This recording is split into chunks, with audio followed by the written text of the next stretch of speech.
अस्सलाम वालेकुम नाजरीन, मैं हूं हसन फ़ातमी और आप देख रहे हैं इतराक यूट्यूब चैनल।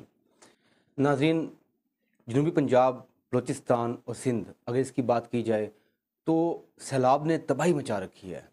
मगर अफसोस हुआ इस बात का कि आज 5 नौजवान लोअर कोहिस्तान के अंदर एक पत्थर के ऊपर खड़े हुए थे और सैलाबी पानी ने उनको साइडों से घेरा हुआ था और उनको मदद की ज़रूरत थी। उनको सिर्फ हेलीकॉप्टर से ही रेस्क्यू किया जा सकता था, मगर उनको रेस्क्यू ना किया गया।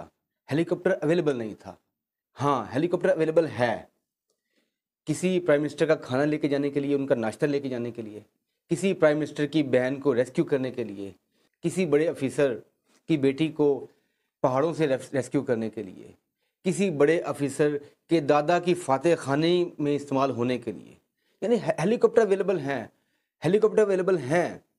ऊपर से मनाज़र देखने के लिए, तमाशा देखने के लिए, फ़ोटो सेशन के लिए, तरानों के अंदर और मिली नगमों के अंदर और मुख्तलिफ गानों के अंदर फ़ोटो सेशन के लिए और वीडियोज़ बनाने के लिए अवेलेबल हैं। मगर उन 5 नौजवानों के लिए जो लोअर कोहिस्तान के अंदर एक पत्थर के ऊपर बेयास व मददगार बैठे हुए थे, उनकी मदद के लिए कोई नहीं था, उनके लिए अवेलेबल नहीं था।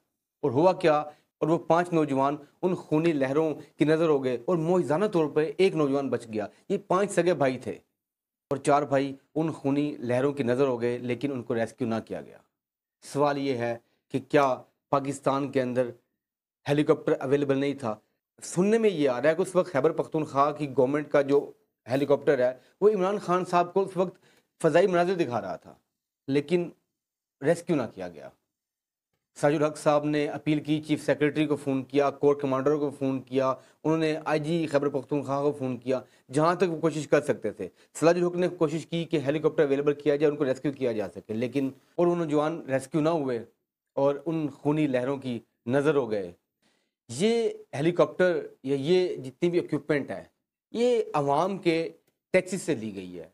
उन 5 नौजवानों के भी टैक्सेस से ली गई थी। ये इसके जो अखराजात हैं या इनकी जो ख़रीदारी है, वो हमारे पैसे से हो रही है, मगर ये इनकी अय्याशियों के लिए इस्तेमाल हो रहे हैं।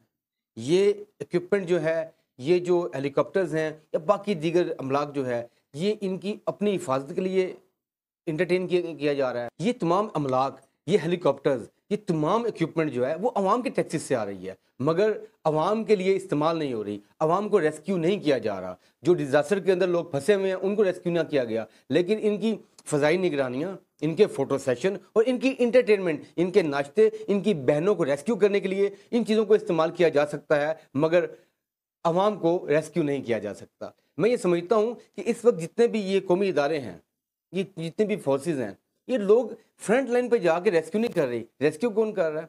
जेडीसी कर रही है, जमात इस्लामी कर रही है, या दीगर छिपा कर रही है, ईदी कर रहे हैं। दीगर ऐसे ढेर सारे इदारे हैं जो अवाम में से ही हैं और प्राइवेट इदारे हैं, ये एनजीओज़ हैं, वो लोग जाके अवाम को रेस्क्यू कर रहे हैं, उन तक फूड सप्लाई कर रहे हैं और उनकी जितनी हो सके खिदमत करने की कोशिश कर रहे हैं वो। मैं ये समझता हूँ कि अगर इन इदारों ने काम करना है, इन प्राइवेट इदारों ने, इन एनजीओज़ ने काम करना है, तो फिर वो टैक्सेस जो है उनको दे दिए जाएँ। फिर सरकार ये महसूलात क्यों इकट्ठे करती है?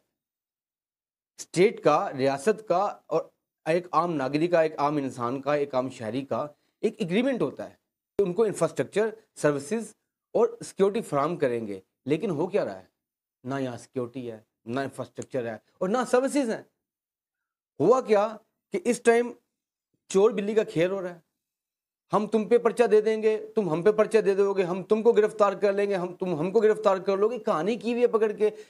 वफाकी गवर्नमेंट के अंदर इमरान खान पे एफआईआर हो रही है और तालियां बज रही हैं, कुछ लोग रो रहे हैं। उसके बाद जनाब वज़ीर दाखिला के ऊपर एफआईआर दी जा रही है, पंजाब में, गुजरात में और मुख्तलिफ जगहों के ऊपर। प्रॉब्लम यह है कि इस वक्त ये लोग, इन्हें चाहिए था कि मिल बैठते और उन लोगों की खिदमत करते जो करोड़ों की तादाद में शराब के अंदर फंसे हुए हैं, मगर इनकी लड़ाई ख़त्म नहीं हो रही। इनकी कुर्सी का जो खेल है वो ख़त्म नहीं हो रहा। ये अशराफिया चाहता क्या असल में? ये पाकिस्तान का अशराफिया चाह क्या रहा है अवाम से? अगर इस अशराफिया को पाकिस्तानी अवाम की थोड़ी सी भी दर्द होती, ये तमाम के तमाम کچھ وقت کے لیے اپنی لڑائیاں بھول کے، اپنے معاملات کو بھول کے، اپنے لالچ، اپنے طمع کو بھول کے، اپنی کرسی کی گرمی کو بھول کے، ان ٹھنڈے موسموں میں یا ان گرم موسموں میں جہاں پہ سیلاب آ چکا ہوا ہے، جہاں پہ عوام مر گئی ہوئی ہے اور ان کے املاک ختم ہو چکے ہیں، ان کے گھر ختم ہو چکے ہوئے ہیں، ان کے پاس کھانے کو کوئی چیز نہیں ہے، رہنے کو کوئی چھت نہیں ہے، لاکھوں کی تعداد میں لوگ ہائی ویز کے اوپر بیٹھے ہوئے ہیں اپنے چھوٹے چھوٹے معصوم بچے اور خواتین کو لے کے، مگر یہ میں نہیں چھوڑوں گا، میں نہیں پکڑوں گا، میں یہ کر دوں گا، میں وہ کر دوں گا۔ ارے معافی دے دیں، ہمیں اس عوام کو معافی دے دیں، خدا را معافی دے دیں۔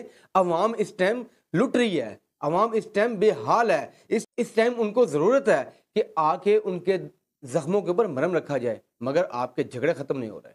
میں یہ سمجھتا ہوں کہ اب عوام کو سوچنا ہوگا، میں یہ سمجھتا ہوں کہ اب عوام کو کم از کم آنکھیں کھولنی ہوگی کہ یہ اشرافیہ، پاکستان کا اشرافیہ کم از کم عوام کے لیے نہیں سوچتا۔